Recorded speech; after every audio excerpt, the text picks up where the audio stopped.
ਸਤਿ ਸ਼੍ਰੀ ਅਕਾਲ। ਤੁਸੀਂ ਜੁੜੇ ਹੋਏ ਹੋ ਪੰਜਾਬ ਰੇਡੀਓ USA ਦੇ ਨਾਲ ਤੇ ਮੈਂ ਹਾਂ ਪ੍ਰਵੀਨ ਸ਼ਰਮਾ ਲੈ ਕੇ ਹਾਜ਼ਰ ਹਾਂ ਪ੍ਰੋਗਰਾਮ ਖਬਰ ਤੇ ਨਜ਼ਰ ਪ੍ਰੋਗਰਾਮ ਦੇ ਵਿੱਚ ਕੀ ਅਹਿਮ ਤੇ ਕਈ ਖਾਸ ਖਬਰਾਂ ਨੂੰ ਲੈ ਕੇ ਚਰਚਾ ਕਰਨ ਦੇ ਲਈ ਜੁੜ ਚੁੱਕੇ ਨੇ ਪੰਜਾਬ ਤੋਂ ਸੀਨੀਅਰ ਪੱਤਰਕਾਰ ਉੱਘੇ ਲੇਖਕ ਅਤੇ ਸਰਗਰਮ ਸਮਾਜਿਕ ਕਾਰਕੁਨ ਦੀਪਕ ਸ਼ਰਮਾ ਚਨਾਰਥਲ ਜੀ। ਸ਼ਰਮਾ ਜੀ, ਸਤਿ ਸ਼੍ਰੀ ਅਕਾਲ, ਸਵਾਗਤ ਹੈ ਜੀ। ਸਤਿ ਸ਼੍ਰੀ ਅਕਾਲ ਪ੍ਰਵੀਨ ਜੀ, ਸਾਰੇ ਦਰਸ਼ਕਾਂ ਨੂੰ ਸਰੋਤਿਆਂ ਨੂੰ ਪਿਆਰ ਭਰੀ ਸਤਿ ਸ਼੍ਰੀ ਅਕਾਲ। ਸਤਿ ਸ਼੍ਰੀ ਅਕਾਲ ਜੀ। ਪ੍ਰੋਗਰਾਮ ਦੇ ਵਿੱਚ ਅੱਗੇ ਵਧਣ ਤੋਂ ਪਹਿਲਾਂ ਧੰਨਵਾਦ ਕਰਦੇ ਚਲੀਏ ਸਪਾਂਸਰਸ ਦਾ, ਜਿਹੜੇ ਜ਼ਰੀਆ ਬਣਦੇ ਨੇ ਇਹਨਾਂ ਪ੍ਰੋਗਰਾਮਾਂ ਨੂੰ ਤੁਹਾਡੇ ਤੱਕ ਪਹੁੰਚਾਉਣ ਦੇ ਲਈ। ਖਾਲਸਾ ਇੰਸ਼ੋਰੈਂਸ ਏਜੰਸੀ ਵਾਲੇ, ਜਿਨ੍ਹਾਂ ਤੋਂ ਤੁਸੀਂ ਹਰ ਤਰੀਕੇ ਦੀ ਇੰਸ਼ੋਰੈਂਸ ਲੈ ਸਕਦੇ ਹੋ। ਇੰਸ਼ੋਰੈਂਸ ਬਾਰੇ ਪਤਾ ਕਰਨ ਦੇ ਲਈ ਇਹਨਾਂ ਦਾ ਨੰਬਰ ਹੈ 408-272-2500। ਇਹ 1992 ਤੋਂ ਲਗਾਤਾਰ ਇੰਸ਼ੋਰੈਂਸ ਬਿਜ਼ਨਸ ਦੇ ਵਿੱਚ ਸ਼ਾਨਦਾਰ ਸੇਵਾਵਾਂ ਦੇ ਰਹੇ ਨੇ ਤੇ ਅਮਰੀਕਾ ਭਰ ਦੇ ਵਿੱਚ ਇੰਸ਼ੋਰੈਂਸ ਕਰਦੇ ਨੇ। ਓਬਾਮਾ ਕੇਅਰ, ਮੈਡੀਕੇਅਰ ਜਾਂ ਫਿਰ ਕਵਰਡ ਕੈਲੀਫੋਰਨੀਆ ਬਾਬਤ ਪਾਲਿਸੀ ਕਰਵਾਉਣ ਦੇ ਲਈ, ਸਲਾਹ ਲੈਣ ਦੇ ਲਈ ਅੱਜ ਹੀ ਕਾਲ ਕਰੋ 408-272-2500 ਤੇ। ਟਰਕੀਅਨ ਇਮੀਗ੍ਰੇਸ਼ਨ ਲਾ ਫਰਮ ਵਾਲੇ ਜੇ ਟਰਕੀਅਨਾਂ, ਟੋਰਨੀ ਟਰਕੀਅਨਾਂ ਦੇ ਨਾਲ ਤੁਸੀਂ US ਇਮੀਗ੍ਰੇਸ਼ਨ ਬਾਬਤ ਕੋਈ ਵੀ ਸਲਾਹ ਕਰਨੀ ਹੈ, ਕੋਈ ਵੀ ਸਵਾਲ ਪੁੱਛਣਾ, ਤੇ ਇਹਨਾਂ ਦਾ ਨੰਬਰ ਹੈ 415-909-0503। ਗੁਰਦੀਪ ਸਿੰਘ ਬਿਰਦੀ ਗਲੋਬਿਸ, ਮਨਦੀਪ ਸਿੰਘ, ਸੰਦੀਪ ਕੌਰ ਸੈਨ ਹੋਜ਼ੇ, ਓਮਕਾਰ Singh Fresno, Gurnam Singh ਐਂਟੀਲੋਪ, Jarnail Singh Seattle, Mandeep Dhillon university ਤੇ ਲਾਲੀ ਸਿੰਘ ਗਰੇਵਾਲ ਫਰੀਮੌਂਟ ਤੋਂ। ਇਹਨਾਂ ਸਾਰੇ ਹੀ ਸਪਾਂਸਰਸ ਦਾ ਬਹੁਤ ਬਹੁਤ ਧੰਨਵਾਦ। ਤੇ ਜੇਕਰ ਤੁਸੀਂ ਵੀ ਪੰਜਾਬ ਰੇਡੀਓ USA ਦੇ ਇਹਨਾਂ ਪ੍ਰੋਗਰਾਮਾਂ ਨੂੰ ਸਪਾਂਸਰ ਕਰਨਾ ਚਾਹੁੰਦੇ ਹੋ ਤਾਂ ਸਟੂਡੀਓ ਦਾ ਨੰਬਰ ਹੈ 408-272-5200। ਅੱਜ ਦਾ ਇਹ ਖਬਰ ਤੇ ਨਜ਼ਰ ਪ੍ਰੋਗਰਾਮ ਸਾਲ 2026 ਦੀ 27 ਮਾਰਚ ਦਾ ਪ੍ਰੋਗਰਾਮ ਹੈ ਤੇ ਦਿਨ ਅੱਜ ਸ਼ੁੱਕਰਵਾਰ ਹੈ। ਖਬਰਾਂ ਦੀ ਸ਼ੁਰੂਆਤ ਕਰੀਏ ਸ਼ਰਮਾ ਜੀ। ਲੋਕਾਂ ਦੇ ਮਨਾਂ ਦੇ ਵਿੱਚ ਤੌਖਲੇ ਬਹੁਤ ਜ਼ਿਆਦਾ ਨੇ। ਜੰਗ ਨੂੰ ਲੈ ਕੇ ਹਾਲਾਤ ਬਦਲ ਰਹੇ ਨੇ। ਭਾਵੇਂ ਜਿਨ੍ਹਾਂ ਮੁਲਕਾਂ ਦੇ ਵਿੱਚ, ਤੁਸੀਂ ਵੀ ਇਸ ਗੱਲ ਨੂੰ ਕਹਿਣੇ ਹੁੰਦੇ ਕਿ ਪ੍ਰਭਾਵਿਤ ਸਾਰੇ ਨੇ, ਜਿਨ੍ਹਾਂ ਮੁਲਕਾਂ ਦੇ ਵਿੱਚ ਜੰਗ ਲੱਗੀ ਉਹ ਜ਼ਿਆਦਾ ਨੇ ਤੇ ਜਿਨ੍ਹਾਂ ਦੇ ਵਿੱਚ ਨਹੀਂ ਲੱਗੀ ਉਹ ਉਸ ਤੋਂ ਘੱਟ ਨੇ, ਪਰ ਫਰਕ ਜ਼ਰੂਰ ਪਿਆ। ਲਾਕਡਾਊਨ ਦੀਆਂ ਖਬਰਾਂ ਸੁਣ ਰਹੇ ਸੀ। ਲਾਕਡਾਊਨ ਤਾਂ ਕਹਿੰਦੇ ਨਹੀਂ ਹੈ, ਪਰ ਕਈ ਸਵਾਲ ਜ਼ਰੂਰ ਖੜੇ ਨੇ ਸ਼ਰਮਾ ਜੀ। ਪ੍ਰਵੀਨ ਜੀ, ਭਾਰਤ ਦੇ ਵਿੱਚ ਜਦੋਂ ਪ੍ਰਧਾਨ ਮੰਤਰੀ ਨੇ ਇਸ ਹਵਾਲੇ ਨਾਲ ਕਿਹਾ ਕਿ ਕਰੋਨਾ ਕਾਲ ਵਰਗੀ ਸਥਿਤੀ ਦਾ ਸਾਹਮਣਾ ਕਰਨਾ ਪੈ ਸਕਦਾ ਹੈ, ਜੀ, ਆਪਾਂ ਉਹਦੇ ਲਈ ਤਿਆਰ ਰਹੀਏ, ਤਾਂ ਲੋਕ ਉਹਦੇ ਅੰਦਾਜ਼ੇ ਦੱਸੋ ਕੀ ਲਾਉਣ ਫਿਰ ਹੋਰ। ਕਰੋਨਾ 'ਚ ਲਾਕਡਾਊਨ ਹੀ ਸੀ। ਜੇ ਪ੍ਰਧਾਨ ਮੰਤਰੀ ਪਹਿਲਾਂ ਤਾਂ ਲੰਮਾ ਸਮਾਂ ਬੋਲੇ ਨਾ, 25-26 ਦਿਨ ਇਸ ਜੰਗ ਨੂੰ ਹੋ ਜਾਣ, ਤੁਸੀਂ ਬੋਲੋ ਨਾ, ਜਾਣਾ 30ਵੇਂ ਦਿਨ 'ਚ ਹੈ, ਤੇ ਜੇ ਬੋਲੋ ਵੀ 25-26 ਦਿਨਾਂ ਬਾਅਦ, ਤਾਂ ਤੁਸੀਂ ਆਪਣੀ ਗੱਲ ਸਪਸ਼ਟ ਕਹਿ ਵੀ ਨਾ ਪਾਓ, ਤੇ ਜੇ ਉਹ ਇੰਨਾ ਗੰਭੀਰ ਮਸਲਾ ਉਹਦੇ ਤੇ ਚਰਚਾ ਵੀ ਨਾ ਕਰੋ ਜੀ, ਤੇ ਫਿਰ ਇਹਦੇ ਅਰਥ ਦੱਸੋ ਕੀ ਲਾਉਣ ਲੋਕ। ਜੀ, ਤੇ ਤੁਸੀਂ ਇਸ ਗੱਲ ਦਾ ਸੰਕੇਤ ਕੀਤਾ ਕਿ ਕਰੋਨਾ ਕਾਲ ਵਰਗੀ ਸਥਿਤੀ ਬਣੂਗੀ, ਤੇ ਨਤੀਜਾ ਤੁਸੀਂ ਲੋਕਾਂ ਨੂੰ ਪੈਟਰੋਲ ਪੰਪਾਂ ਤੇ ਗੈਸ ਏਜੰਸੀਆਂ ਦੇ ਬਾਹਰ ਖੜਨ ਲਈ ਮਜਬੂਰ ਕਰਤਾ। ਸਹੀ ਗੱਲ ਹੈ, ਬਿਲਕੁਲ। ਮਤਲਬ ਢੋਲ ਕਹਿੰਦੀਆਂ ਇੱਕ ਪਾਸੇ ਜਿਹੜਾ ਬੰਦਾ ਸਵੇਰੇ ਆਪਣੀ ਦਿਹਾੜੀ ਲਾਉਣ ਨਿਕਲਦਾ, ਉਹਦਾ 30 ਦਾ ਤੇਲ ਲੱਗੇ, ਮੋਟਰਸਾਈਕਲ ਸਕੂਟਰ 'ਚ ਉਹਦਾ 50 ਦਾ ਲੱਗੇ, ਉਹ ਵਾਪਸ ਆਉਣ ਲੱਗੇ ਵਿਚਾਰਾ 2 ਘੰਟੇ ਲਈ ਫੇਰ ਪੰਪ ਤੇ ਲਾਈਨ 'ਚ ਲੱਗਾ ਕਿ ਉਹ ਵੀ ਪਵਾ ਲਵਾਂ 20-30 ਰੁਪਏ ਵਾਲਾ ਜਿੰਨਾ ਕਰ ਚੁੱਕਿਆ, ਕਿਉਂਕਿ ਉਹਨੂੰ ਯਕੀਨ ਨਹੀਂ ਕਿ ਸਵੇਰ ਨੂੰ ਪਤਾ ਨਹੀਂ ਮਿਲੂਗਾ ਕਿ ਨਹੀਂ ਮਿਲੂਗਾ। ਜੀ ਸਹੀ ਹੈ। ਤੁਸੀਂ ਇਹ ਸਥਿਤੀ ਪੈਦਾ ਕਿਹਨੇ ਕੀਤੀ? ਤੇ ਕਰੋਨਾ ਕਾਲ ਦਾ ਮਤਲਬ ਤਾਂ ਲਾਕਡਾਊਨ ਸੀ। ਸਹੀ ਹੈ। ਤੇ ਲੋਕਾਂ ਨੂੰ ਲੱਗਾ ਕਿ ਉਸੇ ਤਰ੍ਹਾਂ ਸਾਰਾ ਕੁਝ ਬੰਦ ਹੋ ਜਾਏਗਾ, ਜਦੋਂ ਕਿ ਆਪਾਂ ਵੀ ਜਦੋਂ ਲੋਕਡਾਊਨ ਦੀ ਗੱਲ ਕਰਦੇ ਹਾਂ, ਆਪਾਂ ਵੀ ਇਹ ਗੱਲ ਕਰਦੇ ਹਾਂ ਕਿ ਇਸ ਵਾਰ ਬਿਮਾਰੀ ਦਾ ਮਸਲਾ ਨਹੀਂਗਾ ਨਾਲ ਜੁੜਿਆ ਹੋਇਆ।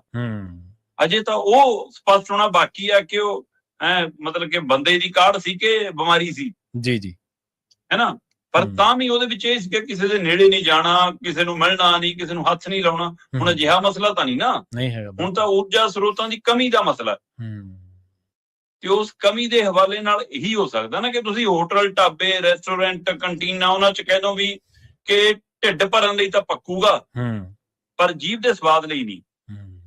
ਤੁਸੀਂ ਕਹੋਗੇ ਕਿ ਸਿਰਫ ਜੇ ਸੱਚਮੁੱਚ ਭੁੱਖ ਹੈ ਤਾਂ ਦਾਲ ਰੋਟੀ ਇੱਕ ਚੀਜ਼ ਬਣਾ ਲਓ ਬਸ ਜੀ, ਕਿ ਉਹਨਾਂ ਤਾਂ ਕਿ ਸਰ ਸਕੇ ਸਭ ਦਾ।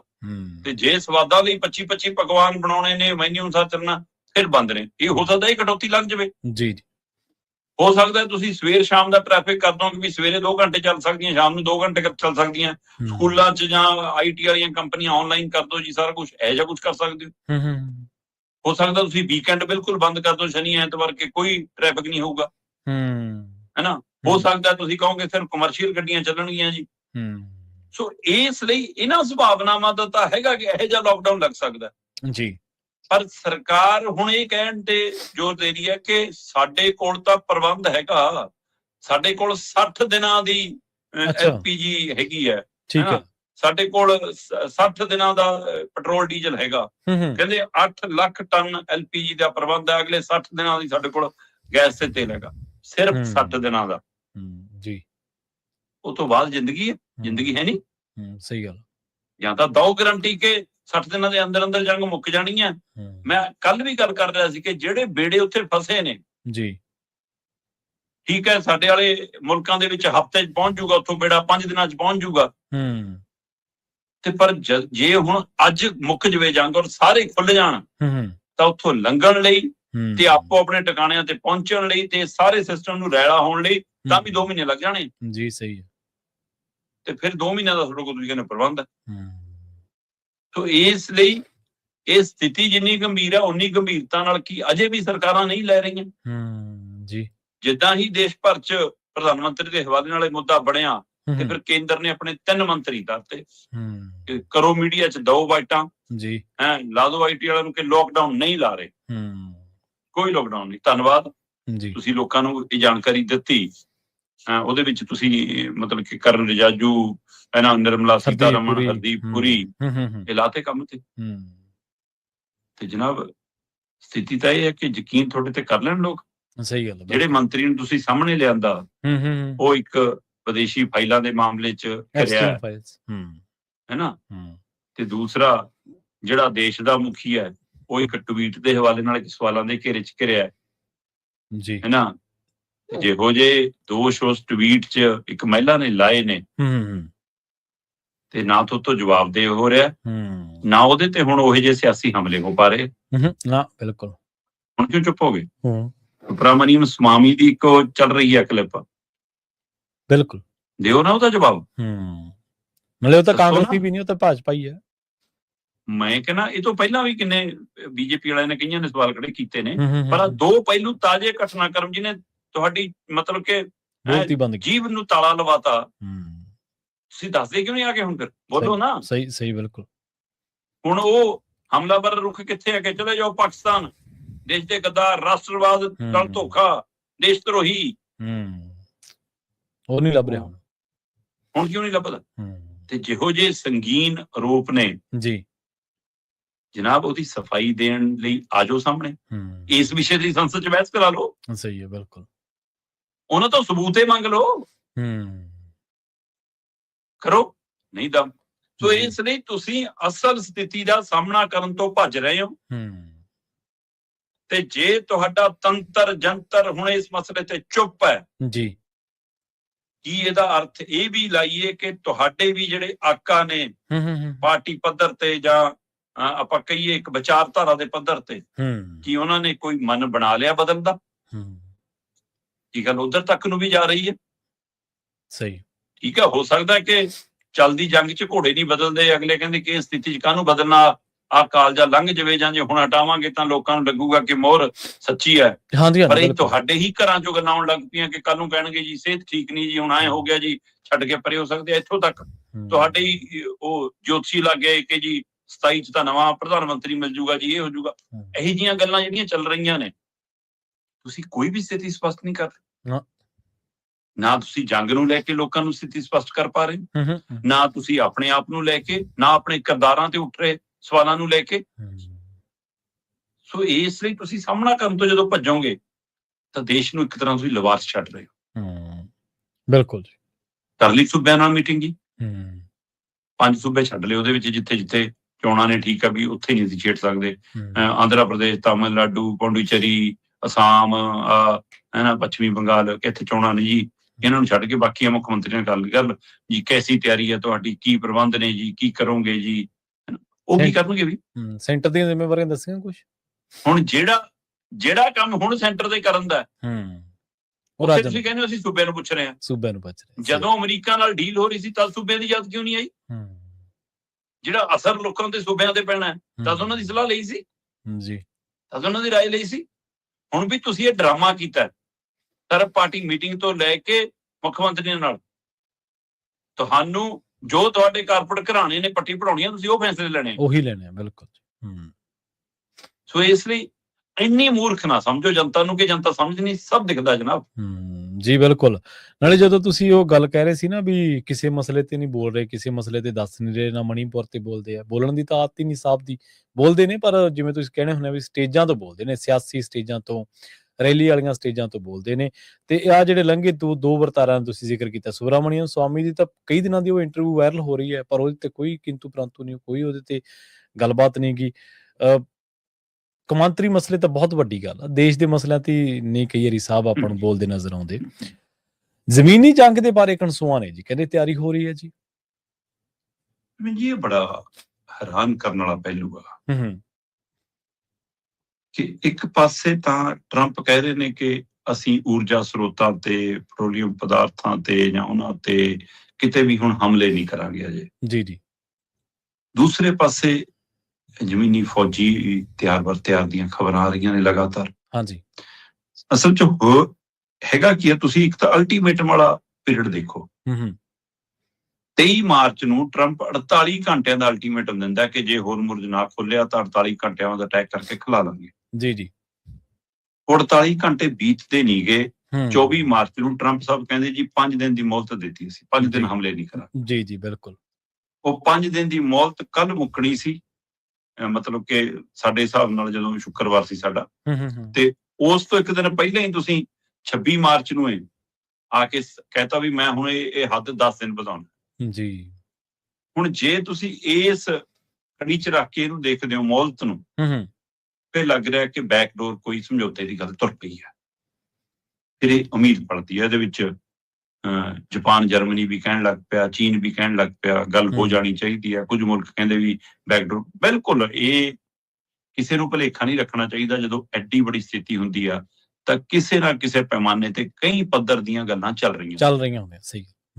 ਇਹ 'ਚ ਕੋਈ ਦੋ ਰਾਏ ਨਹੀਂ। ਹਾਂ, ਮਤਲਬ ਟਰੰਪ ਵਰਗੇ ਨਾਲ ਕੋਈ ਗੱਲ ਹੋ ਰਹੀ ਹੈ ਕਿ ਨਹੀਂ ਹੋ ਰਹੀ, ਕੱਲਾ ਉਹਦੇ ਨਹੀਂ, ਹੋਰ ਥੱਲੇ ਕਿੰਨਾ ਹਮਲਾ ਫਲਾ ਹੁੰਦਾ ਹੈ।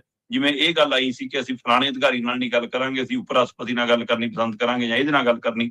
ਇਹਦੇ ਵਿੱਚੋਂ ਮਤਲਬ ਕੁਝ ਪਿਕ ਐਂਡ ਚੂਜ਼ ਵਾਲੀ ਵੀ ਗੱਲ ਹੋ ਜਾਂਦੀ ਹੈ ਕਿ ਅਸੀਂ ਤਾਂ ਉਹਦੇ ਨਾਲ ਬੈਠ ਸਕਦੇ ਹਾਂ, ਇਹਦੇ ਨਾਲ ਨਹੀਂ ਬੈਠ ਸਕਦੇ। ਪਰ ਕੁਛ ਨਾ ਕੁਛ ਬੈਕਡੋਰ ਚੱਲ ਰਿਹਾ, ਬੈਕਡੋਰ ਚੈਨਲਸ ਖੁੱਲੇ ਹੁੰਦੇ ਨੇ। ਸਹੀ ਗੱਲ। ਪਰ ਉਨੀ ਤਕੜੀ ਸਥਿਤੀ ਦੇ ਨਾਲ ਚੱਲ ਰਿਹਾ ਜਿੰਨੀ ਨਾਲ ਲੋੜ ਅੱਜ। ਕੀ ਉਹਨਾਂ ਕੋਈ ਪਾਵਰਫੁਲ ਫੈਸਲਾ ਕੋ ਲੈਣ ਦੀ ਸਥਿਤੀ 'ਚ ਕੋਈ ਹੈ? ਜੀ ਜੀ। ਇਹ ਸਾਰੇ ਦੇ ਦਰਮਿਆਨ ਕਿਹਾ ਜਾ ਰਿਹਾ ਕਿ ਇਜ਼ਰਾਈਲ ਤੇ ਅਮਰੀਕਾ ਦੀ ਦੂਰੀ ਵੱਧ ਰਹੀ ਹੈ। ਠੀਕ ਹੈ। ਪਰ ਦੂਏ ਪਾਸੇ ਇਹ ਵੀ ਕਿਹਾ ਜਾ ਰਿਹਾ ਕਿ ਇਜ਼ਰਾਈਲ ਲਗਾਤਾਰ ਹਮਲੇ ਕਰ ਰਿਹਾ ਹੈ। ਤੇ ਜੇ ਇਜ਼ਰਾਈਲ ਹਮਲੇ ਕਰ ਰਿਹਾ ਤਾਂ ਅਮਰੀਕਾ ਤੋਂ ਵੱਖ ਹੋ ਕੇ ਕਰ ਰਿਹਾ ਕਿ ਅਮਰੀਕਾ ਦੀ ਸ਼ਹਿ ਤੇ ਹੀ ਕਰ ਰਿਹਾ ਕਿ ਮੈਂ ਕਹਾਂ ਜੀ ਮੈਂ ਤਾਂ ਦੇਖੋ ਕਰ ਨਹੀਂ ਰਿਹਾ ਜੀ ਹੁਣ। ਕਿ ਉਹਦੀ ਸ਼ਹਿ ਫਿਰ ਆਨ ਕਿਹੜਾ ਟਿਕ ਕੇ ਬੈਠਦਾ, ਅਗਲਾ ਕਹਿੰਦਾ ਆ ਜਾ ਫਿਰ ਭਾਜੀ ਤਾਂ ਮੁੜਾਂਗੇ। ਉਹ ਵਾਪਸ ਹਮਲੇ ਕਰ ਰਿਹਾ ਤੇ ਉਹਨੂੰ ਤਾਂ ਮਿਜ਼ਾਈਲਾਂ ਤੇ ਲਿਖ ਕੇ ਸ਼ੁਰੂ ਕਰਤਾ, thank you people of India. ਉਹਨੂੰ ਪਾਕਿਸਤਾਨ ਦਾ ਵੀ ਨਾਂ ਲਿਖਿਆ ਤੇ ਟਰੰਪ ਸਾਹਿਬ ਕਹਿੰਦੇ ਵੀ ਧੰਨਵਾਦ, ਸਾਨੂੰ ਤਾਂ ਗਿਫਟ ਦਿੱਤਾ ਉਹਨੇ ਕਿ ਅਸੀਂ 10 ਦਿਨ ਦੀ ਮੌਲਤ ਦਿੱਤੀ, ਉਹਨੇ 10 ਬੇੜੇ ਲੰਘਾਤੇ। ਉਹ ਝੱਟ ਤਾਂ ਕਹਿੰਦੇ ਪਾਕਿਸਤਾਨ ਦਾ ਝੰਡਾ ਲੱਗੇ ਨੇ। ਪਰ ਉਹ ਕਹਿੰਦੇ ਕਿ ਪਾਕਿਸਤਾਨ ਵੀ ਸਾਡਾ ਸਾਥ ਦੇ ਰਿਹਾ, ਸਾਡਾ ਇੰਡੀਆ ਵੀ ਸਾਥ ਦੇ ਰਿਹਾ ਤੇ ਸਾਡਾ ਚੀਨ ਵੀ ਹੈਗਾ, ਰੂਸ ਵੀ ਹੈਗਾ, ਅਸੀਂ ਇਹਨਾਂ ਦੀਆਂ ਚੀਜ਼ਾਂ ਲਗਾਵਾਂਗੇ। ਤੇ ਖਬਰਾਂ ਇਹ ਵੀ ਆ ਰਹੀਆਂ ਨੇ ਕਿ ਹੋ ਸਕਦਾ ਕਿ ਟੇਬਲ ਬੈਠਕ ਵੀ ਪਾਕਿਸਤਾਨ 'ਚ ਹੋ ਜਾਵੇ। ਅੱਛਾ, ਇਹਦੀ ਵੀ ਸੰਭਾਵਨਾ। ਚਲੋ ਮੈਂ ਕਹਿੰਦਾ ਕਿਤੇ ਹੋਵੇ, ਗੱਲ ਤਾਂ ਹੋਵੇ, ਬੈਠੋ ਸਹੀ, ਗੱਲ ਤੁਰੇ ਤਾਂ ਸਹੀ।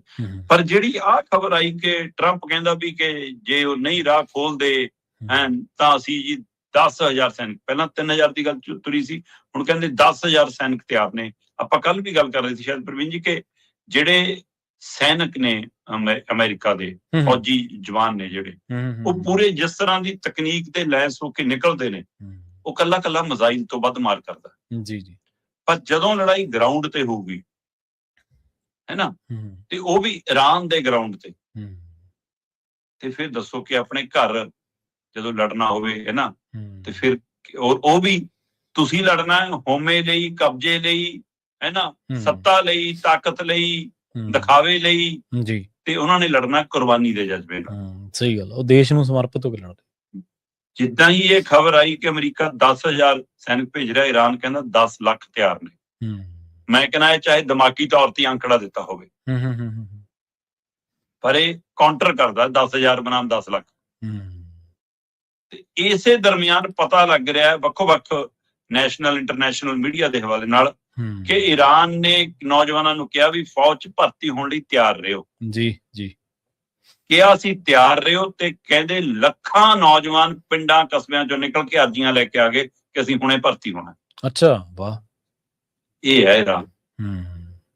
ਸੋ ਇਸ ਲਈ ਇਹ ਜਜ਼ਬੇ ਦੀ ਲੜਾਈ ਹੈ ਕਿ ਤੁਸੀਂ ਸਾਡੇ, ਵੈਸੇ ਤਾਂ ਉਹਨੇ ਕਾਲ ਦਿੱਤੀ ਹੈ ਕਿ ਇਸਲਾਮਿਕ ਮੁਲਕ ਸਾਰੇ ਇਕੱਠੇ ਹੋ ਜਾਣ। ਜੀ। ਹੈ ਨਾ, ਖਾੜੀ ਮੁਲਕ ਦੀ ਕਾਲ ਇੱਕ ਵੱਖਰਾ ਪਹਿਲੂ ਹੈ, ਵੈਸੇ ਵੀ ਖਾੜੀ ਮੁਲਕ ਵੀ ਸਾਰੇ ਜ਼ਿਆਦਾਤਰ ਉਹੀ ਨੇ, ਪਰ ਫਿਰ ਵੀ ਇਹ ਸ਼ਬਦ ਦੀ ਵਰਤੋਂ ਕਰਕੇ ਕਿ ਇਸਲਾਮਿਕ ਮੁਲਕਾਂ ਨੂੰ ਹੁਣ ਇਕੱਠੇ ਹੋ ਜਾਣਾ ਚਾਹੀਦਾ ਹੈ, ਇਸ ਨਜ਼ਰੀਏ ਤੋਂ ਵੀ ਦੇਖਣ ਦੀ ਲੋੜ ਹੈ ਕਿ ਕਿਤੇ ਇੱਕ ਨਵੀਂ ਲੀਕ ਤਾਂ ਨਹੀਂ ਖਿੱਚੀ ਜਾਏਗੀ ਇਸ ਜੰਗ ਦੇ ਦਰਮਿਆਨ। ਟਰੰਪ ਸਾਹਿਬ ਕੋਈ ਨਵਾਂ ਪਵਾੜਾ ਤਾਂ ਨਹੀਂ ਦੁਨੀਆ ਲਈ ਖੜਾ ਕਰ ਦੇਣਗੇ, ਇਸ ਪਹਿਲੂ ਤੇ ਗੌਰ ਕਰਨ ਦੀ ਲੋੜ ਹੈ। ਔਰ ਇਹ ਸੰਕੇਤ ਵੀ ਬਣ ਰਹੇ ਨੇ, ਇੱਕ ਪਾਸੇ ਸਮਝੌਤੇ ਦੇ, ਦੂਏ ਪਾਸੇ ਇਹ ਜ਼ਮੀਨੀ ਜੰਗ ਦੇ, ਪਰ ਇਹ ਸਭ ਦੇ ਵਿਚਾਲੇ ਫਿਲਹਾਲ ਤੁਰੰਤ ਜੰਗ ਰੁਕਦੀ ਹੈ ਜੇ ਦਿਖਦੀ ਨਹੀਂ, ਨਜ਼ਰ ਨਹੀਂ ਆਉਂਦੀ। ਸਹੀ ਗੱਲ ਹੈ, ਬਿਲਕੁਲ ਜੀ। ਤੇ ਅਗਲੀ ਗੱਲ ਕਰੀਏ ਸ਼ਰਮਾ ਜੀ, ਬਾਜਾਂ ਦੇ ਨਾਲ ਖਬਰ ਆ ਰਹੀ ਹੈ ਇੱਕ, ਕਹਿੰਦੇ ਕਿ ਈਰਾਨ ਇਰਾਕ ਜਾਣ ਵਾਲੇ ਜਿਹੜੇ ਬਾਜ ਸੀ ਉਹ ਰਾਜਸਥਾਨ ਦੇ ਵਿੱਚ ਪਹੁੰਚ ਗਏ। ਪ੍ਰਵੀਨ ਜੀ, ਜਿਹੜੀ ਇਹ ਲੜਾਈ ਲੱਗੀ ਵੀ ਹੈ ਨਾ, ਇਹ ਲੜਾਈ ਕੱਲੀ ਈਰਾਨ ਇਰਾਕ ਇਜ਼ਰਾਈਲ ਤੇ ਹੀ ਮਾਰ ਨਹੀਂ ਕਰ ਰਹੀ ਜੀ। ਇਸ ਲੜਾਈ ਦਾ ਅਸਰ ਕੀ ਹੈ, ਇਹ ਤੁਹਾਡੇ ਸਾਡੇ ਮੁਲਕਾਂ ਦੇ ਉਹਨਾਂ ਲੋਕਾਂ ਨੂੰ ਪੁੱਛ ਕੇ ਦੇਖੋ ਜਿਨ੍ਹਾਂ ਦੇ ਜਵਾਕ ਰਿਸ਼ਤੇਦਾਰ ਉਧਰ ਉਹਨਾਂ ਮੁਲਕਾਂ 'ਚ ਬੈਠੇ ਨੇ। ਸਹੀ ਹੈ, ਬਿਲਕੁਲ। ਉਹਨਾਂ ਦੇ ਉੱਤੇ ਮਾਨਸਿਕ ਤੌਰ ਤੇ ਕੀ ਅਸਰ ਪਾ ਰਹੀ, ਉਹ ਕਿਹੜੀ ਬੱਟੀ ਲੈ ਕੇ ਸੌਂਦੇ ਨੇ, ਕਿਹੜੀ ਗੋਲੀ ਖਾਂਦੇ ਨੇ, ਕਿਹੜੀ ਦਵਾਈ ਲੈਂਦੇ ਨੇ, ਉਹਨਾਂ ਨੂੰ ਪੁੱਛੋ। ਸਹੀ ਹੈ। ਇਸ ਜੰਗ ਦਾ ਅਸਰ ਉਹਨਾਂ ਲੋਕਾਂ ਨੂੰ ਪੁੱਛੋ ਜਿਨ੍ਹਾਂ ਦੇ ਘਰ ਢਹਿ ਢੇਰੀ ਹੋ ਗਏ, ਚਾਹੇ ਉਹ ਈਰਾਨ 'ਚ ਹੋਏ ਚਾਹੇ ਇਜ਼ਰਾਈਲ 'ਚ ਹੋਏ, ਆਮ ਲੋਕਾਂ ਦੇ। ਜੀ ਜੀ, ਬਿਲਕੁਲ। ਇਹਦਾ ਅਸਰ ਉਹਨਾਂ ਨੂੰ ਪੁੱਛੋ ਜਿਹੜੇ ਜਵਾਕ ਝੋਲਾ ਹੈਗਾ ਪਰ ਕਿਤਾਬਾਂ ਨਹੀਂ, ਤੇ ਕਿਤਾਬਾਂ ਹੈਗੀਆਂ ਪਰ ਸਕੂਲ ਨਹੀਂ ਰਿਹਾ। ਉਹਨਾਂ ਨੂੰ ਪੁੱਛੋ ਜਿਨ੍ਹਾਂ ਦੀਆਂ ਲੱਤਾਂ ਬਾਹਾਂ ਵੱਢੀਆਂ ਗਈਆਂ, ਕੋਈ ਸੱਟ ਪੇਟ ਲੱਗੀ, ਕੋਈ ਗੋਲੀ ਸਿੱਕਾ ਮਿਜ਼ਾਈਲ ਵੱਜੀ, ਤੇ ਉਹ ਹਸਪਤਾਲ ਕੰਨੀ ਨੂੰ ਭੱਜਦੇ ਨੇ, ਪਰ ਹਸਪਤਾਲ ਢੇਰ 'ਚ ਬਦਲ ਚੁੱਕਾ ਹੈ। ਇਸ ਜੰਗ ਦਾ ਅਸਰ ਈਰਾਨ ਇਜ਼ਰਾਈਲ ਦੀ ਹਵਾ ਨੂੰ ਪੁੱਛੋ। ਸਹੀ ਹੈ। ਜਿਹੜੀ ਜ਼ਹਿਰੀ ਹੋ ਗਈ ਹੈ। ਉਹਨਾਂ ਦੀ ਕੁਦਰਤ, ਕਾਇਨਾਤ, ਦਰਖਤਾਂ ਬੂਟਿਆਂ ਨੂੰ ਪੁੱਛੋ, ਜਿਨ੍ਹਾਂ ਨੂੰ ਅਸੀਂ ਕਹਿੰਦੇ ਹਾਂ ਸੰਜੀਵ ਜੀਵ ਨੇ ਜੀ, ਸਾਹ ਲੈਂਦੇ ਨੇ ਜੀ ਬੰਦਿਆਂ ਵਾਂਗ। ਸਹੀ ਹੈ। ਉਹਨਾਂ ਨੂੰ ਸਾਹ ਲੈਣ ਜੋਗਾ ਛੱਡਿਆ।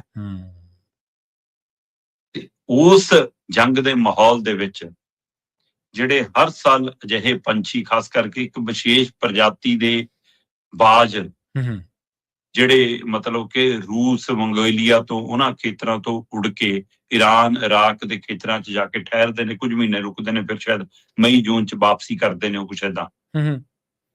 ਉਹ ਇਸ ਵਾਰ ਉੱਧਰ ਜਾਣ ਦੀ ਬਜਾਏ ਰਾਜਸਥਾਨ ਦੇ ਬੀਕਾਨੇਰ ਦੇ ਇੱਕ ਖਾਸ ਰੇਗਿਸਤਾਨ ਵਾਲੇ ਖੇਤਰਾਂ 'ਚ ਆ ਕੇ ਠਹਿਰੇ। ਠੀਕ ਹੈ। ਅਸਲ 'ਚ ਕਹਿੰਦੇ ਕਿ ਉਹ ਪ੍ਰਜਾਤੀ ਨਾ ਵੈਸੇ ਤਾਂ ਬੜੀ ਸੰਵੇਦਨ ਪ੍ਰਜਾਤੀ ਹੈ ਬਾਜਾਂ ਦੀ। ਅੱਛਾ। ਉਹ ਖਾਂਦੀ ਤਾਂ ਉਹੀ ਕੁਛ ਹੈ, ਜੀਵ ਜੰਤੂਆਂ ਦਾ ਮਾਸ ਹੈ ਨਾ, ਇਹ ਸਾਰਾ ਕੁਛ ਹੈ। ਪਰ ਉਹਦੀ ਇੱਕ ਖਾਸੀਅਤ ਹੈ, ਉਹ ਖਾਸੀਅਤ ਹੀ ਉਹਦੇ ਲਈ ਮੁਸੀਬਤ ਵੀ ਬਣਦੀ ਜਾ ਰਹੀ ਆ ਕਿ ਉਹ ਜੋੜੇ ਦੇ ਰੂਪ 'ਚ ਵਿਚਰਦੇ ਨੇ। ਠੀਕ ਹੈ। ਤੇ ਜੇ ਜੋੜੇ 'ਚੋਂ ਇੱਕ ਬਾਜ, ਇੱਕ ਪੰਛੀ ਮਰ ਜਾਵੇ ਤਾਂ ਦੂਆ ਪੰਛੀ ਕਿਸੇ ਨਾਲ ਜੋੜੀ ਨਹੀਂ ਬਣਾਉਂਦਾ, ਫਿਰ ਬੱਚਿਆਂ ਨੂੰ ਜਨਮ ਨਹੀਂ ਦਿੰਦਾ, ਜਾਂ ਬੱਚੇ ਜਨਮ ਦੇਣ ਲਈ ਉਹ ਕਿਰਿਆ ਨਹੀਂ ਕਰਦਾ, ਤੇ ਨਤੀਜਾ ਫਿਰ ਅੱਗੇ ਉਹਦਾ ਮਤਲਬ ਸਟਾਪ ਰੁਕ ਜਾਂਦਾ ਤੇ ਉਹ ਖਤਮ। ਤੇ ਦੂਸਰਾ, ਅੱਜ ਕੱਲ ਕਹਿੰਦੇ ਕਿ ਉਹ ਇੰਨੇ ਸੰਵੇਦਨ ਨੇ ਕਿ ਜੇ ਉਹ ਜਿਹੋ ਜਿਹਾ ਕੁਛ ਖਾ ਰਹੇ ਨੇ ਅੱਜ ਕੱਲ, ਉਹ ਜ਼ਹਿਰੀ, ਉਹਦੇ ਤੇ ਅਸਰ ਬਹੁਤ ਕਰ ਰਿਹਾ ਉਹਨਾਂ ਦੇ ਅੰਦਰ। ਠੀਕ ਹੈ। ਤੇ ਉਹਦਾ ਨਤੀਜਾ ਉਹ ਛੇਤੀ ਮਰ ਰਹੇ ਨੇ, ਤੇ ਬਹੁਤ ਥੋੜੀ ਗਿਣਤੀ ਰਹਿੰਦੀ ਜਾ ਰਹੀ ਹੈ। ਪਰ ਇਹ ਪਹਿਲੀ ਵਾਰ ਨਹੀਂਗਾ ਕਿ ਰਾਜਸਥਾਨ ਦੇ ਵਿੱਚ ਇਹ ਪੰਛੀ ਰੁਕੇ ਹੋਣ, ਅੱਗੇ ਵੀ ਕੁਝ ਪੰਛੀ ਉੱਥੇ ਆਉਂਦੇ ਨੇ ਅਜਿਹੇ। ਜੀ ਜੀ। ਤੇ ਪਿਛਲੇ ਸਾਲ ਦੇ ਅੰਕੜੇ ਦੱਸਦੇ ਨੇ ਕਿ 1000 ਕੁ ਪੰਛੀ ਆਇਆ ਸੀ, ਇਸ ਵਾਰ ਦੁੱਗਣੇ ਤੋਂ ਵੱਧ ਆਏ ਨੇ। 2500 ਤੋਂ 2800, 2800 3000 ਦੇ ਕਰੀਬ ਪੰਛੀ ਉੱਥੇ ਦੇਖਿਆ ਜਾ ਰਿਹਾ। ਠੀਕ ਹੈ ਜੀ। ਤੇ ਵੱਡੀ ਗਿਣਤੀ 'ਚ ਉੱਥੇ ਆਉਣ ਦਾ ਅੰਦਾਜ਼ਾ ਦੇਖੋ ਤੁਸੀਂ ਕਿ ਪੰਛੀ ਕਿੰਨੇ ਇਹ ਸੰਵੇਦਨਸ਼ੀਲ ਨੇ, ਕਿ ਜੇ ਇਹ ਕਹਿੰਦੇ ਜੀ ਉੱਥੇ ਹੁਣ ਬੰਬਾਰ ਹੋ ਰਹੀ ਆ, ਮੌਸਮ ਸਾਫ਼ ਨੀਗਾ, ਹੈ ਨਾ, ਤੇ ਇਹ ਜਿੱਥੇ ਰਹਿਣ ਟਿਕਾਣੇ ਸਾਰੇ ਇਹਨਾਂ ਦੇ ਨੇ ਉਹ ਢਹਿ ਢੇਰੀ ਹੋ ਗਏ ਨੇ, ਜਾਂ ਹੈ ਨਾ ਉਹ ਦਰਖਤ ਨਹੀਂ ਬਚੇ, ਉਹ ਸਾਰਾ ਕੁਛ ਨਹੀਂ, ਜਿੱਥੇ ਆ ਕੇ ਬੈਠਦੇ ਨੇ ਜਾਂ ਜਿੱਥੇ ਰਹਿੰਦੇ ਨੇ ਆ ਕੇ 2-3 ਮਹੀਨੇ, ਉਹ ਏਰੀਆ ਸੇਫ ਨੀਗਾ। ਇਸ ਲਈ ਮੈਂ ਕਹਿੰਦਾ ਇਹਨਾਂ ਨੂੰ ਜ਼ਹਿਰ ਦੀ ਸਮਝ ਹੋਣੀ, ਇਹਨਾਂ ਨੂੰ ਵਾਤਾਵਰਨ ਸ਼ੁੱਧ ਨਹੀਂ ਉਹਦੀ ਸਮਝ ਆਉਣੀ, ਟਿਕਾਣੇ ਮਰ ਗਏ ਉਹਦੀ ਸਮਝ ਆਉਣੀ, ਤੇ ਫਿਰ ਇਹਨਾਂ ਨੂੰ ਤਾਂ ਇਹ ਵੀ ਪਤਾ ਹੋਣਾ ਕਿ ਐਕਚੁਅਲੀ ਉੱਥੇ ਖਾਣ ਨੂੰ ਬਹੁਤ ਮਿਲੂਗਾ, ਤਾਂ ਵੀ ਉੱਥੇ ਨਹੀਂ ਗਏ। ਸਹੀ ਗੱਲ, ਬਿਲਕੁਲ। ਜੇ ਬੰਦਾ ਇੰਨਾ ਸਿਆਣਾ ਸਮਝਦਾਰ ਹੋ ਜਾਵੇ। ਸਹੀ ਗੱਲ, ਬਿਲਕੁਲ। ਇਸ ਲਈ ਇਹ ਕਾਫੀ ਸੁਨੇਹਾ ਦਿੰਦੀ ਹੈ ਇਹ ਕਹਾਣੀ, ਮਤਲਬ ਕਿ ਕਿੰਨੀ ਉਹ ਹੈ ਕਿ ਪੰਛੀ, ਜੀਵ ਜੰਤੂ, ਜਾਨਵਰ, ਉਹਨਾਂ 'ਚ ਸੰਵੇਦਨਾ ਬਚੀ ਆ। ਪਰ ਮਨੁੱਖ ਜਿਹੜਾ ਕਹਿੰਦਾ ਮੇਰੇ ਕੋਲ ਸਭ ਕੁਛ ਹੈਗਾ, ਤਾਂ ਵੀ ਬਿਲਕੁਲ ਸੰਵੇਦਨਾ ਖਤਮ ਹੋ ਗਈ। ਹੋਰ ਚਾਹੀਦਾ। ਉਹ ਬਗਲ ਵਾਲੀ ਕਹਾਣੀ ਕਿ ਸੂਰਜ ਡੁੱਬਣ ਤੋਂ ਪਹਿਲਾਂ ਭੱਜ ਲੈ ਤੇ ਫਿਰ ਮੁੜਿਆ ਹੀ, ਫਿਰ ਮੁੜ ਨਹੀਂ ਹੁੰਦਾ, ਹੈ ਨਾ, ਕਿ ਜਿੰਨੀ ਜ਼ਮੀਨ ਬਗਲ ਨਵਾਂ, ਇਹ ਉਹ ਹਾਲ ਹੈ। ਇਸ ਲਈ ਮੱਥੇ ਨੂੰ ਹੱਥ ਮਾਰਨਾ ਚਾਹੀਦਾ ਉਹਨਾਂ ਤਾਕਤਾਂ ਨੂੰ ਜਿਨ੍ਹਾਂ ਨੂੰ ਲੱਗਦਾ ਕਿ ਅਸੀਂ ਹੋਰ ਜਿੱਤ ਲਈਏ। ਫਿਰ ਉਹ ਯਾਦ ਕਰ ਲਿਓ ਉਹਨਾਂ ਨੂੰ ਜਿਹੜੇ ਹੱਥ ਬਾਹਰ ਕੱਢ ਕੇ ਗਏ ਸੀ, ਕਿਆ ਦੇਖ ਲਿਓ ਮੇਰੇ 2 ਹੱਥ ਬਾਹਰ ਕਰ ਦਿਓ, ਫਿਰ ਖਾਲੀ ਚੱਲਿਆ। ਇਹ ਤਾਂ ਇਉਂ ਲੱਗਦਾ ਵੀ ਇਹ ਕੁਦਰਤ ਨੂੰ ਸਮਰਪਿਤ ਨੇ, ਵੀ ਜੋ ਤੇਰਾ ਹੁਕਮ ਹੈ ਜਿਵੇਂ ਹੈ ਉਵੇਂ ਹੈ। ਬੰਦਾ ਕੁਦਰਤ ਨੂੰ ਕਹਿੰਦਾ ਵੀ ਤੂੰ ਕੌਣ ਹੈ। ਇੰਨਾ ਫਰਕ ਆ ਗਿਆ ਹੈ ਦੋਨੇ, ਜੇ ਜਾਨਵਰ ਹੀ, ਬੰਦਾ ਸੋਸ਼ਲ ਜਾਨਵਰ ਆ, ਸੋਸ਼ਲ ਐਨੀਮਲ ਕਹਿੰਦੇ ਆ ਬੰਦੇ ਨੂੰ, ਇਨਸਾਨ ਨੂੰ, ਪਰ ਇੱਕ ਇਨਸਾਨ ਆ ਉਹ ਕੁਦਰਤ ਤੋਂ ਬਾਹਰ ਹੈ, ਤੇ ਇੱਕ ਜਾਂ ਪੰਛੀ ਹੈ ਜਿਹੜਾ ਉਹ ਕੁਦਰਤ ਦੇ ਕਹਿਣੇ ਦੇ ਵਿੱਚ ਉਸ ਦੇ ਮੁਤਾਬਕ ਹੈ। ਪੰਜਾਬ ਦੀ ਸਿਆਸਤ ਵੱਲ ਨੂੰ ਫੇਰਾ ਪਾਈਏ, ਪੰਜਾਬ ਦੀ ਸਿਆਸਤ ਵੱਲ ਨੂੰ ਆਈਏ। ਲਾਲਜੀਤ ਭੁੱਲਰ ਇੱਕ ਪਿਛਲੇ ਦਿਨਾਂ ਦੇ ਵਿੱਚ ਆਪ ਦਾ ਉਹ ਚਮਕਿਆ ਸਿਤਾਰਾ, ਜਿਹਨੇ ਬੜੀ ਬਦਨਾਮੀ ਕਰਾਤੀ ਹੈ, ਉਹਦੇ ਕਾਰਿਆਂ ਨੇ ਲੁਕਿਆ ਨਹੀਂ ਕੁਛ ਵੀ, ਪਰ ਕਹਿੰਦੇ ਦਰਬਾਰ ਜਿਹੜਾ ਉਹ ਜਿਉਂਦਾ ਤਿਉਂ। ਆਪਾਂ ਕੱਲ ਗੱਲ ਕੀਤੀ ਸੀ, ਦਬਦਬਾ ਕਾਇਮ ਹੈ ਕਿ ਸਰਕਾਰੀ ਤੰਤਰ ਦੀ ਸ਼ਹਿ ਤੇ ਕਾਇਮ ਹੈ ਜੀ? ਪ੍ਰਵੀਨ ਜੀ, ਇਸ ਮੌਕੇ ਸਰਕਾਰ ਦੇ 2 ਨੁਮਾਇੰਦੇ ਪੁਲਿਸ ਰਿਮਾਂਡ ਤੇ ਨੇ ਜੀ। ਇੱਕ ਲਾਲਜੀਤ ਭੁੱਲਰ, ਇੱਕ ਹਰਮੀਤ ਸਿੰਘ ਪਠਾਨ ਮਾਜਰਾ। ਹੂੰ। ਹਰਮੀਤ ਸਿੰਘ ਪਠਾਨ ਮਾਜਰਾ ਦੀ ਹਰ ਖਬਰ ਬਾਹਰ ਆ ਰਹੀ ਆ ਕਿ ਉਹ ਆ ਮੰਨ ਗਿਆ ਜੀ, ਉਹ ਮੰਨ ਗਿਆ ਜੀ। ਮੈਂ ਕਹਿੰਦਾ ਸੱਚੀ ਹੈ ਝੂਠੀ ਹੈ ਤਾਂ ਅਦਾਲਤ ਜਦੋਂ ਬੰਦਾ ਪੇਸ਼ ਹੁੰਦਾ ਹੈ ਤਦ ਪਤਾ ਲੱਗਦੀ ਹੈ, ਪਰ ਜੋ ਵੀ ਆ ਰਿਹਾ ਕੱਚ ਸੱਚ ਉਹ ਬਾਹਰ ਆ ਰਿਹਾ। ਤੇ ਫਿਰ ਇਹ ਰੂਟੀਨ ਤਾਂ ਲਾਲਜੀਤ ਭੁੱਲਰ ਨਾਲ ਵੀ ਹੋਣੀ ਜੀ। ਉਹਦੀ ਖਬਰ ਕੋਈ ਬਾਹਰ ਕਿਉਂ ਨਹੀਂ ਆ ਰਹੀ? ਜੀ ਜੀ। ਉਹਨੂੰ ਸਰਾਣੇ ਦੀ ਲੋੜ ਨਹੀਂ ਪੈਂਦੀ, ਉਹ ਬ੍ਰੈਡ ਨਹੀਂ ਖਾਂਦਾ। ਉਸ ਸਮੇਂ ਤਾਂ ਤੁਸੀਂ ਸਾਰਾ ਕੁਝ ਬਾਹਰ ਦੱਸਦੇ ਸੀ ਕਿ ਬ੍ਰੈਡ ਮੰਗਦਾ ਹੈ। ਜੇ ਮੁੱਖ ਮੰਤਰੀ ਨੂੰ ਪਤਾ ਲੱਗ ਗਿਆ ਉਹ ਦੱਸਦਾ ਸੀ ਗੱਲਾਂ, ਤੇ ਹੁਣ ਨਹੀਂ ਪਤਾ ਲੱਗ ਰਿਹਾ ਕੁਝ। ਹੁਣ ਕਿਸੇ ਸਟੇਜ ਤੇ ਗੱਲ ਨਹੀਂ ਆਉਂਦੀ। ਸਹੀ ਹੈ, ਬਿਲਕੁਲ। ਹੁਣ ਕਿਉਂ ਨਹੀਂ ਬੋਲਦੇ? ਉਹ ਸਾਡੀ ਸਿਆਸਤ ਤਾਂ ਐਸੀ ਗਰਕ ਗਈ ਪ੍ਰਵੀਨ ਜੀ ਕਿ ਇਹ ਇੱਕੋ ਸਮੇਂ ਵਾਪਰੀਆਂ 2 ਘਟਨਾਵਾਂ ਦੇ ਵਿੱਚੋਂ ਚੂਜ਼ ਕਰਦੀ ਹੈ ਕਿ ਜਿੱਥੇ ਸਾਡੀ ਸਿਆਸੀ ਚੁੱਲ੍ਹਾ ਮਗਣਾ ਸੀ ਉੱਥੇ ਜਾਵਾਂਗੇ। ਅਸੀਂ ਗਗਨਦੀਪ ਸਿੰਘ ਰੰਧਾਵਾ ਵਾਲੇ ਮਾਮਲੇ 'ਚ ਤਾਂ ਬੋਲਾਂਗੇ, ਪਰ ਅਸੀਂ 2 ਸਕੇ ਭਰਾਵਾਂ ਦੇ ਵਿਹੜੇ 'ਚ ਜਾ ਕੇ ਬੈਠਾਂਗੇ ਵੀ ਨਹੀਂ ਜਿਹੜੇ ਰੇਲ ਮੂਹਰੇ ਖੁਦਕੁਸ਼ੀ ਕਰਕੇ। ਬਿਲਕੁਲ, ਕੋਟਕਪੂਰੇ ਵਾਲੇ। ਕਿਉਂ? ਉਹ ਵੋਟਰ ਨਹੀਂ ਸੀ। ਸਹੀ ਗੱਲ। ਉਹ ਕਿਸਾਨ ਨਹੀਂ ਗਏ, ਉਹਦੇ ਨਾਲ ਕਿਸਾਨੀ ਵੋਟਾਂ ਨਹੀਂ ਇਕੱਠੀਆਂ ਹੁੰਦੀਆਂ। ਸਹੀ ਹੈ। ਅਸਲ 'ਚ ਤੁਸੀਂ ਉੱਥੇ ਜਾਂਦੇ ਤਾਂ ਡਰਦੇ ਹੋ ਕਿ ਉੱਥੇ ਸਵਾਲ ਹੀ ਇੰਨੇ ਹੋਣੇ ਨੇ, ਜਵਾਬ ਨਹੀਂ ਦੇ ਹੁੰਦੇ। ਸਹੀ ਹੈ। ਤੇ ਇਸ ਲਈ ਉਹ ਕਿਸਾਨਾਂ ਦੀ ਲੜਾਈ ਕਿਸਾਨ ਜਥੇਬੰਦੀਆਂ ਲੜਨ, ਤੇ ਫਿਰ ਉਹ ਮਾੜੀਆਂ ਜਦੋਂ ਧਰਨੇ ਲਾਉਂਦੀਆਂ ਜੀ। ਮਤਲਬ ਇਹ ਸਿਆਸੀ ਪ੍ਰਚਾਰ। ਮੈਂ ਸਰਕਾਰ ਦੀ ਗੱਲ ਨਹੀਂ ਕਰ ਰਿਹਾ, ਮੈਂ ਸਮੁੱਚੀ ਸਿਆਸੀ ਜਮਾਤ ਦੀ ਗੱਲ ਕਰ ਰਿਹਾ। ਸਹੀ ਗੱਲ ਹੈ ਜੀ, ਬਿਲਕੁਲ। ਗਏ ਸੀ ਸਾਡੇ ਸਪੀਕਰ ਸਾਹਿਬ, ਅਫਸੋਸ ਪ੍ਰਗਟ ਕਰਕੇ ਆ ਗਏ। ਕਿਉਂ? ਉੱਥੇ ਕਾਰਵਾਈ ਦਾ ਐਲਾਨ ਨਹੀਂ ਹੁੰਦਾ ਕੁਛ। ਸਹੀ ਹੈ। ਉੱਥੇ ਦਮ ਨਹੀਂ ਗਾ ਕਿ ਲੀਕ ਮਾਰਨ ਦੀ ਕਰਜ਼ੇ ਦੀ। ਉੱਥੇ ਵੀ ਵਿਧਵਾਵਾਂ ਨੇ, ਉੱਥੇ ਵੀ ਜਵਾਕ ਨੇ। ਸਹੀ ਹੈ। ਇੱਥੇ ਤੁਹਾਨੂੰ ਮੁਲਾਜ਼ਮ ਵਰਗ ਦਿਖਦਾ ਕਿ ਹਾਂ ਵੋਟ ਬੈਂਕ ਦਾ ਮਸਲਾ। ਤੇ ਇਸ ਲਈ ਦੋਏ ਪਾਸੇ, ਤੇ ਦੂਸਰੇ ਪਾਸੇ ਲਾਲਜੀਤ ਭੁੱਲਰ ਵਾਲੇ ਮਾਮਲੇ 'ਚ ਆਪਾਂ ਕੱਲ ਵੀ ਗੱਲ ਕਰ ਰਹੇ ਸੀ ਕਿ ਉਹਨਾਂ ਦੀ ਪਤਨੀ ਦਫ਼ਤਰ ਚਲਾ ਰਹੀ ਹੈ, ਤੇ ਉਹਦੇ ਹਵਾਲੇ ਜਦੋਂ ਗੱਲਾਂ ਹੋਈਆਂ ਤਾਂ ਉਹ ਕਹਿੰਦੀ ਕੋਈ ਚੈਨਲ ਵਾਲੇ ਭੌਂਕੀ ਜਾਂਦੇ ਨੇ, ਹੈਨਾ, ਕੁਝ ਇੱਥੇ ਗਿੱਦੜ ਫਿਰਦੇ ਨੇ। ਮੈਂ ਕਹਿੰਦਾ ਬਈ ਇਸ ਸਮੇਂ ਚੰਗਾ ਹੋਵੇ ਲਾਲਜੀਤ ਭੁੱਲਰ ਉਹਨਾਂ ਦੀ ਪਤਨੀ ਇਹ ਗੱਲ ਕਵੇ ਕਿ ਸਾਡਾ ਮਾਮਲਾ ਅਦਾਲਤ 'ਚ ਹੈ, ਅਸੀਂ ਇਹਦੇ ਤੇ ਕੋਈ ਟਿੱਪਣੀ ਨਹੀਂ ਕਰਨੀ। ਜੇ ਸੱਚਮੁੱਚ ਜੇ ਉਹਨੂੰ ਇਹ ਲੱਗਦਾ ਕਿ ਕਿਹੜੀ ਅਦਾਲਤ ਤੇ ਕਿਹੜੀ ਜੇਲ੍ਹ ਤੇ ਕਿਹੜਾ ਪੁਲਿਸ ਰਿਮਾਂਡ, ਸਾਰਾ ਕੁਝ ਸਰਕਾਰ ਸਾਡੀ, ਤੇ ਫਿਰ ਇਹੀ ਜੀ ਬੋਲੀ ਨਿਕਲਦੀ ਹੈ ਜਿਹੀ ਜੀ ਬੋਲੀ ਉਹ ਕੱਲ ਬੋਲੀ ਹੈ ਵੀ। ਸਹੀ ਹੈ, ਬਿਲਕੁਲ। ਇੱਕ ਚੁਣੇ ਨੁਮਾਇੰਦੇ ਦੀ ਪਤਨੀ ਦੇ ਸ਼ਬਦ ਨੇ, ਬਿਲਕੁਲ। ਔਰ ਉਹ ਵੀ ਉਹਦੇ ਜਿਹਦੀ ਕੁਰਸੀ ਖੁਸਕੀ ਹੋਵੇ, ਜਿਹਦੀ ਤਾਕਤ ਖੁਸਕੀ ਹੋਵੇ, ਤੇ ਜਿਹਨੂੰ ਡਰ ਹੋਵੇ ਕਿ ਜੇ ਮੈਂ ਇਹ 'ਚ ਦੋਸ਼ੀ ਸਾਬਤ ਹੋਏ ਸਜ਼ਾ ਹੋ ਜੂਗੀ। ਜੀ ਜੀ, ਸਹੀ ਹੈ। ਉੱਥੇ ਡਰ ਦਾ, ਫਿਕਰ ਦਾ, ਹੈਨਾ, ਇੱਜ਼ਤ ਦਾ, ਮਾਣ ਦਾ ਕਿਤੇ ਕੋਈ ਚਿੰਨ੍ਹ ਨਹੀਂ ਗਾ। ਤੇ ਫਿਰ ਇਹਨੂੰ ਦਬਦਬਾ ਨਹੀਂ ਕਹੋਗੇ ਤਾਂ ਹੋਰ ਕੀ ਕਹੋਗੇ? ਇਹਨੂੰ ਸਰਕਾਰੀ ਸ਼ਹਿ ਤੇ ਆਸ਼ੀਰਵਾਦ ਨਹੀਂ ਕਹੋਗੇ ਤਾਂ ਹੋਰ ਕੀ ਕਹੋਗੇ ਜਨਾਬ? ਜੀ ਦੱਸ ਦਿਓ ਨਾ। ਸੋ ਇਸ ਲਈ ਇਹ ਬਹੁਤ ਨਿਘਾਰ ਆ ਗਿਆ ਸਾਡੇ ਸਿਸਟਮ ਦੇ ਵਿੱਚ, ਸਾਡੀ ਸਿਆਸਤ ਦੇ ਵਿੱਚ, ਸਾਡੇ ਵਿਚਰਨ ਦੇ ਵਿੱਚ, ਸਾਡੇ ਆਚਰਣ ਦੇ ਵਿੱਚ। ਉਸ ਨਿਘਾਰ ਦੀ ਪੂਰਤੀ ਹੁੰਦੀ ਮੈਨੂੰ ਦਿਖਦੀ ਨਹੀਂ ਹੁਣ ਕਿਤੇ। ਜੀ ਬਿਲਕੁਲ। ਤੁਹਾਡੇ ਸ਼ਬਦ ਦੱਸ ਦਿੰਦੇ ਨੇ ਕਿ ਤੁਸੀਂ ਕਿਸ ਤਰ੍ਹਾਂ ਦੀ ਮਾਨਸਿਕਤਾ ਦੇ ਮਾਲਕ ਹੋ। ਜੇਕਰ ਤੁਸੀਂ ਦੁੱਖ ਦੇ ਵਿੱਚ ਵੀ, ਸੰਕਟ ਦੇ ਵਿੱਚ ਵੀ ਲੋਕਾਂ ਨੂੰ ਵੰਗਾਰ ਰਹੇ ਹੋ, ਤੇ ਇਹਦਾ ਮਤਲਬ ਹੈ ਕਿ ਤੁਸੀਂ ਜਿਹੜੀ ਸਮਾਜਿਕ ਇੱਕ ਲਿਆਕਤ ਹੈ, ਇੱਕ ਸਮਾਜ ਦੀ ਤਹਿਜ਼ੀਬ ਹੁੰਦੀ ਹੈ ਨਾ, ਇੱਕ ਵਿਚਰਨ ਦੀ ਸਮਾਜ ਦੇ ਵਿੱਚ, ਉਹਦੇ ਤੁਸੀਂ ਉਸ ਤਹਿਜ਼ੀਬ ਦੇ ਮਾਲਕ ਨਹੀਂ ਗੇ ਤੁਸੀਂ। ਜੇਕਰ ਲੋਕ ਵਿਰੋਧੀਆਂ ਨੂੰ ਸੰਬੋਧਨ ਕਰਨ ਵੇਲੇ ਤੁਹਾਡੀ ਸ਼ਬਦ ਚੋਣ ਹੀ ਮਾੜੀ ਹੈ, ਤਾਂ ਇੱਥੋਂ ਪਤਾ ਲੱਗਦਾ ਕਿ ਤੁਸੀਂ ਕਿਸ ਕਿਰਦਾਰ ਦੇ ਮਾਲਕ ਹੋ। ਜਾਂਦੇ ਗੱਲ ਕਰੀਏ ਅੰਮ੍ਰਿਤਪਾਲ ਸਿੰਘ ਦੀ। Member parliament Amritpal Singh, petition ਉਹਨਾਂ ਦੀ ਫੇਰ ਖਾਰਜ ਹੋ ਗਈ ਹੈ ਜੀ। ਪ੍ਰਵੀਨ ਜੀ, ਉਹਨਾਂ ਨੇ ਲਗਾਤਾਰ ਕੋਸ਼ਿਸ਼ਾਂ ਕੀਤੀਆਂ ਕਿ ਮੈਨੂੰ ਸੰਸਦੀ ਸੈਸ਼ਨ 'ਚ ਹਿੱਸਾ ਲੈਣ ਦੀ ਮਨਜ਼ੂਰੀ ਮਿਲੇ, ਜੀ। ਤੇ ਅਦਾਲਤ ਨੇ ਕਹਿਤਾ ਜੀ ਪੰਜਾਬ ਸਰਕਾਰ ਜਵਾਬ ਦੇਵੇ ਜੀ। ਪੰਜਾਬ ਸਰਕਾਰ ਨੇ ਜੀ ਕਹਿੰਦੀ ਜੀ ਆ ਡੀਸੀ ਤੇ ਐਸਐਸਪੀ ਦੀ ਰਿਪੋਰਟ ਹੈ ਜੀ, ਉਹਦੇ ਆਧਾਰ ਤੇ ਜੀ ਅਸੀਂ ਹੈ ਨਾ ਇਹ ਨਹੀਂ ਦੇ ਸਕਦੇ ਜੀ ਮਨਜ਼ੂਰੀ। ਹੁਣ ਡੀਸੀ ਐਸਐਸਪੀ ਕਿਹਦੇ ਕਹਿ ਤੇ ਚੱਲਦੇ ਆ? ਉਹਨਾਂ ਨੂੰ ਕੌਣ ਕਹਿੰਦਾ ਕੀ ਲਿਖ ਕੇ ਦੇ ਦਿਓ? ਤੇ ਇਹ ਸ਼ਬਦਾਵਲੀ ਕਿੱਥੋਂ ਘੜੀ ਜਾਂਦੀ ਹੈ ਕਿ ਜੇ ਅੰਮ੍ਰਿਤਪਾਲ ਜਾ ਕੇ ਸੰਸਦ 'ਚ ਬੋਲਿਆ ਤਾਂ 5 ਦਰਿਆਵਾਂ ਨੂੰ ਅੱਗ ਲੱਗ ਜੂ, ਪੰਜਾਬ ਦੇ ਪਾਣੀਆਂ ਨੂੰ ਅੱਗ ਲੱਗ ਜੂ। ਸਹੀ ਗੱਲ, ਬਿਲਕੁਲ। ਅਗਲਾ ਕਹਿੰਦਾ ਵੀ ਮੈਂ ਸਹੁੰ ਵੀ ਚੁੱਕ ਲਈ ਸੰਵਿਧਾਨ ਦੀ, ਹੈ ਨਾ, ਤੇ ਮੈਂ ਮਤਲਬ ਕਿ ਲੋਕਾਂ ਦਾ ਚੁਣਿਆ ਨੁਮਾਇੰਦਾ, ਲੋਕਾਂ ਨੇ ਵੋਟ ਫਤਵੇ ਨਾਲ ਮੈਨੂੰ ਜਿਤਾਇਆ, ਮੈਨੂੰ ਲੋਕਾਂ ਦੀ ਆਪਣੀ ਗੱਲ ਰੱਖਣ ਦਾ ਮੌਕਾ ਮਿਲਣਾ ਚਾਹੀਦਾ। ਮੈਂ ਮੰਗ ਕਰਦਾ ਪੈਰਲਲ ਉਸੇ ਤਰ੍ਹਾਂ ਦੇ ਇੱਕ ਮਾਮਲੇ 'ਚ ਤੁਸੀਂ ਦੇ ਰਹੇ ਹੋ ਜੰਮੂ ਕਸ਼ਮੀਰ ਦੇ ਇੱਕ ਸੰਸਦ ਮੈਂਬਰ ਨੂੰ, ਤੇ ਫਿਰ ਇਹਦੀ ਵਾਰ ਨੂੰ ਕਿਉਂ? ਇਹ ਸਵਾਲ ਉੱਠਦੇ ਸੀ। ਤੇ ਫਿਰ ਜਦੋਂ ਡੀਸੀ ਐਸਐਸਪੀ ਦੇ ਹਵਾਲੇ ਨਾਲ ਨਹੀਂ ਮਿਲ ਰਹੀ ਸੀ ਮਨਜ਼ੂਰੀ, ਤਾਂ ਉਹਨਾਂ ਨੇ ਫਿਰ ਅਦਾਲਤ 'ਚ ਪਟੀਸ਼ਨ ਪਾਈ, ਠੀਕ ਹੈ ਜੀ, ਕਿ ਜਨਾਬ ਜੇ ਅਸੀਂ ਡੀਸੀ ਐਸਐਸਪੀ ਦੀ ਮਨਜ਼ੂਰੀ ਲੈਣੀ ਹੁੰਦੀ ਫਿਰ ਅਸੀਂ ਉਹਨਾਂ ਕੋਲ ਜਾਂਦੇ, ਜੇ ਅਸੀਂ ਸਰਕਾਰ ਦੀ ਮਨਜ਼ੂਰੀ ਲੈਣੀ ਹੁੰਦੀ ਤਾਂ ਸਰਕਾਰ ਕੋਲ ਜਾਂਦੇ, ਅਸੀਂ ਅਦਾਲਤ 'ਚ ਆਏ ਹਾਂ, ਤੁਸੀਂ ਫੈਸਲਾ ਦਿਓ।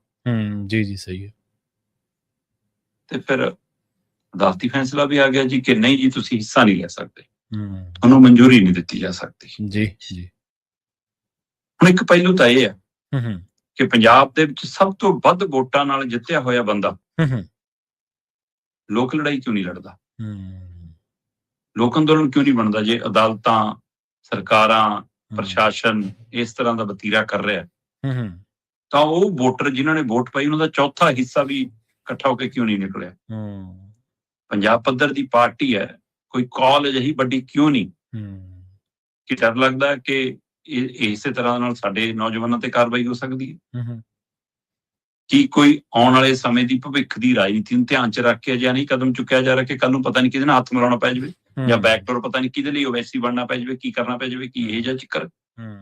ਸੋ ਕਈ ਤਰ੍ਹਾਂ ਦੀਆਂ ਸੁਭਾਵਨਾਵਾਂ ਜਦੋਂ ਰਾਜਨੀਤੀ ਪਿੰਡ 'ਚ ਆ ਜਾਂਦੇ ਹੋ ਨਾ ਤੁਸੀਂ, ਬਿਲਕੁਲ ਤੱਕੜੀਆਂ ਵੱਟੇ ਹੋਰ ਹੋ, ਸਾਰਾ ਕੁਝ ਨਾਪ ਤੋਲ ਕੇ ਲੜਦੇ ਹੋ, ਫਿਰ ਵੱਟੇ ਹੋਰ ਹੋ ਜਾਂਦੇ ਤੁਹਾਡੇ। ਇਸ ਲਈ ਚੰਗਾ ਹੁੰਦਾ ਜੇ ਇਹ ਜਨ ਅੰਦੋਲਨ ਬਣਦਾ, ਤੇ ਇਹ ਫਿਰ ਕੱਲੀ ਅੰਮ੍ਰਿਤਪਾਲ ਦੀ ਰਿਹਾਈ ਦਾ ਮੁੱਦਾ ਨਾ ਬਣਦਾ, ਬੰਦੀ ਸਿੰਘਾਂ ਵਾਲਾ ਮੁੱਦਾ ਵੀ ਵੱਡਾ ਹੋ ਜਾਂਦਾ। ਪਰ ਅਸੀਂ ਉਧਰ ਨੂੰ ਲੈ ਕੇ ਨਹੀਂ ਜਾ ਰਹੇ। ਜੀ ਜੀ, ਸਹੀ ਹੈ।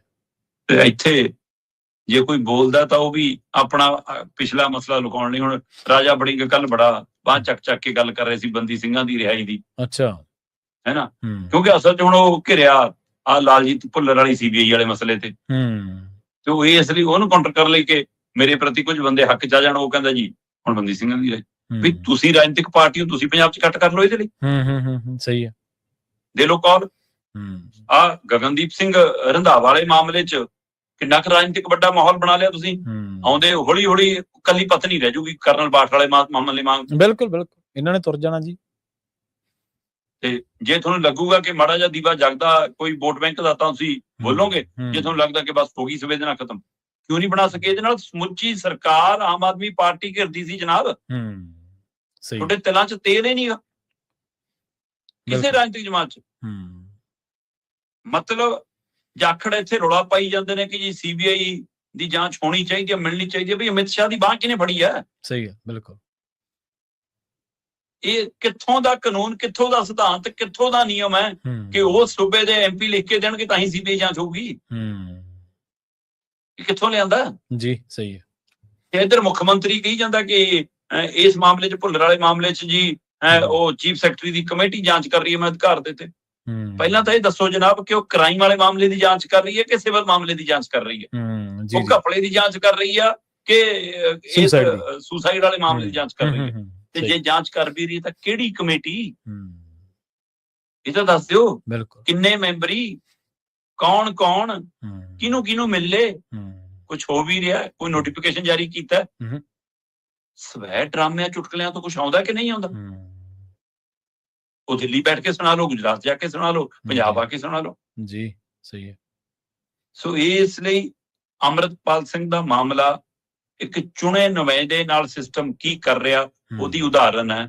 ਪਰ ਜਿਹੜੇ ਚੁਣੇ ਹੋਏ ਬਾਕੀ ਨੇ, ਜਾਂ ਜਿਹੜੇ ਸਮਰਥਕ ਨੇ, ਜਾਂ ਜਿਹੜੇ ਵੋਟਰ ਨੇ, ਜਿਹੜੇ ਪਾਰਟੀ ਨੇ, ਉਹ ਕੀ ਕਰ ਰਹੇ ਨੇ, ਇਹ ਵੀ ਪੱਖ ਨਾਲ ਦਿਖਾ ਰਹੇ। ਉਹਦੀ ਜਿਹੜੀ ਪਾਰਟੀ ਦਾ ਪੱਖ ਰੱਖਿਆ ਉਹ ਵੀ ਨਾਲੋਂ ਨਾਲ ਹੀ ਦੇਖਿਆ ਜਾਣਾ ਲੋਕਾਂ ਵੱਲੋਂ ਕਿ ਚਲੋ ਠੀਕ ਹੈ, ਬੰਦਾ ਪਹੁੰਚ ਤਾਂ ਕਰਦਾ ਹੀ ਹੈ ਜਿੱਥੇ ਕਿਤੇ ਵੀ ਉਹਨੂੰ ਉਮੀਦ ਹੁੰਦੀ ਹੈ ਨਿਆਂ ਦੀ, ਪਰ ਫਿਰ ਵੀ ਉਹਦੀ ਜਿਹੜੀ ਜਥੇਬੰਦੀ ਹੈ ਉਹਦਾ ਤਾਂ ਮੁੱਢਲਾ ਫਰਜ਼ ਬਣਦਾ ਨਾ ਉਸ ਬੰਦੇ ਦੀ ਲੜਾਈ ਲੜਨ ਦੇ ਬਾਰੇ। ਸੋ ਸ਼ਰਮਾ ਜੀ, ਇਹਨਾਂ ਖਾਸ ਖਬਰਾਂ ਤੇ ਖਾਸ ਜਾਣਕਾਰੀਆਂ ਦੇ ਲਈ ਤੁਹਾਡਾ ਬਹੁਤ ਧੰਨਵਾਦ ਜੀ। ਸਤਿ ਸ਼੍ਰੀ ਅਕਾਲ। ਸੱਚ ਗੱਲ। ਜੀ, ਪ੍ਰੋਗਰਾਮ ਖਬਰ ਤੇ ਨਜ਼ਰ ਨੂੰ ਆਪਾਂ ਇੱਥੇ ਹੀ ਸਮਾਪਤ ਕਰਾਂਗੇ। ਤੁਸੀਂ ਪੰਜਾਬੀ ਰੇਡੀਓ USA ਦੇ ਨਾਲ ਜੁੜੇ ਤਾਂ ਤੁਹਾਡਾ ਸਾਰਿਆਂ ਦਾ ਬਹੁਤ-ਬਹੁਤ ਧੰਨਵਾਦ। ਸਤਿ ਸ਼੍ਰੀ ਅਕਾਲ। ਇਸੇ ਤਰ੍ਹਾਂ ਜੁੜੇ ਰਹੋ ਪੰਜਾਬੀ ਰੇਡੀਓ USA ਦੇ ਨਾਲ।